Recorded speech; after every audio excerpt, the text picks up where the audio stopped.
হয় নাই, 2 বছর আগে কোনো নির্বাচন নাই দেশে।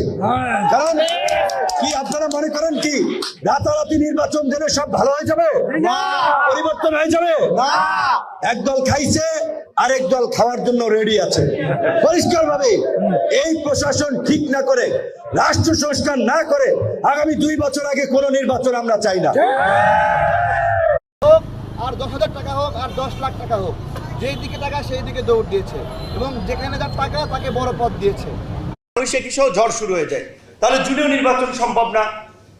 তার মধ্যে আবার রোজা চলে আসবে, ঈদ চলে আসবে, সুতরাং এই সময়টাও তো নির্বাচন সম্ভব না।